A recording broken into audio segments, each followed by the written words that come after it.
This is what I'd expected to film this weekend. However, the closure of the tunnel between Whitehaven and Corkicle stations means that the coastal route is not available, and by all accounts will remain so for the rest of this year at least. A glance at real-time trains showed a possibility of some unusual workings along my local line, the Old Glasgow and South Western, although long experience has taught me that such workings frequently fail to materialise. I wasn't going to travel into Dumfries needing a taxi home, but opted for a 5-mile round trip on foot to a site my regular viewers will be familiar with, but which I haven't used for some time, Portrack Viaduct.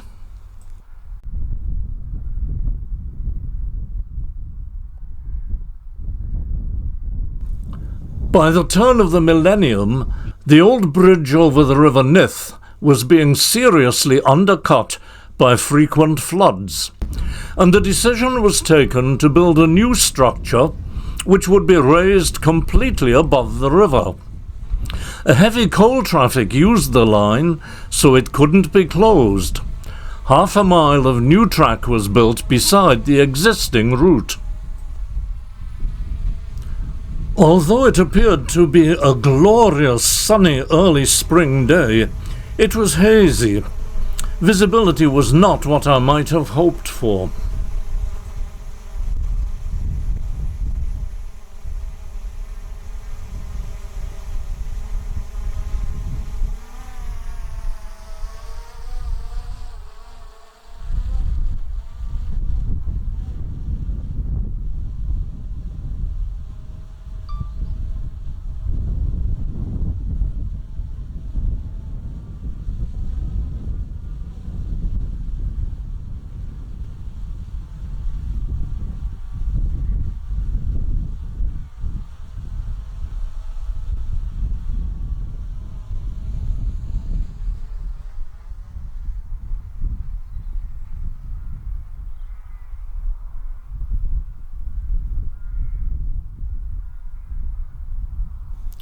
Here you can see the last remnants of the old bridge, carefully preserved as part of the Garden of Cosmic Speculation at Portrack House. Across the river, the original trackbed is clearly seen.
In 1876, the English Midland Railway opened their new Settle-Carlisle line to passengers as a rival to the east and west coast routes from London to Scotland, continuing by this line to Glasgow. For many decades, this was a heavily trafficked main line. Today, with the death of the coal traffic between Ayrshire and Yorkshire, it sees little but a stopping passenger service every 2 hours between Carlisle and Glasgow. On a clear day in winter, when the foliage doesn't block the views, this is a picturesque route, served exclusively by Class 156 units, usually just 2 cars, though occasionally extended to 4.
In a little over a mile, the train will pass Hollywood Signal Box and Level Crossing, the last wheel-operated gates on Network Rail Scotland.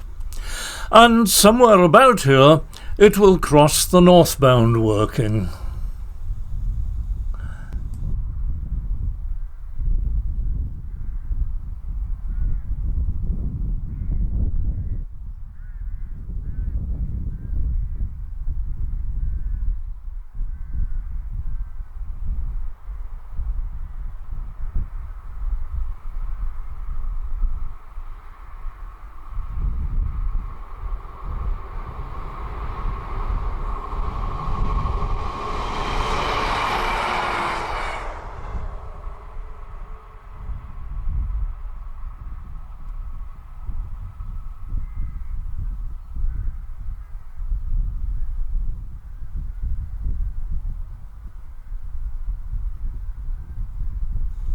The high point ahead of us is the 804 feet high Mullach Hill, topped by an Iron Age fort.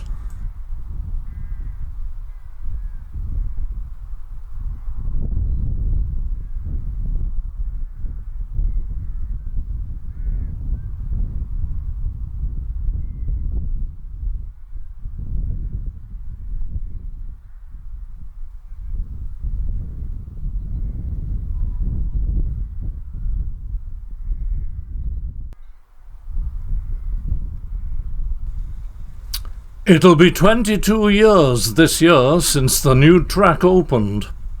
The old track bed is already heavily overgrown. In another 22 years, trees will be covering it. The bridge was assembled on the ground by the trackside, and the biggest crane in Europe was brought in to lift the arches into place. The concrete bases for the crane are still in place today. The first arch was lifted in the early hours of the morning after the last coal train had passed by. A hog roast was organised by the estate, much alcohol flowed, and people came from far and wide, despite the hour, to witness the spectacle of a giant arch being lifted from flat on the ground to upright over the river with millimetre precision in just 60 minutes.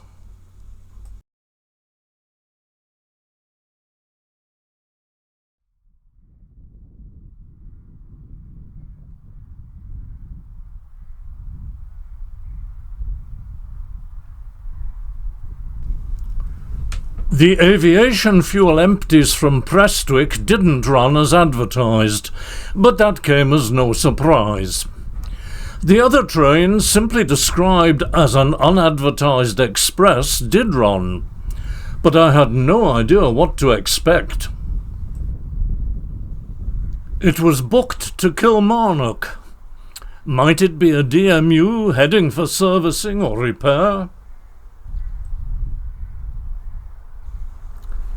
My ears gave me the first hint, picking up the sound long before my microphone.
Well, there's a treat for this line.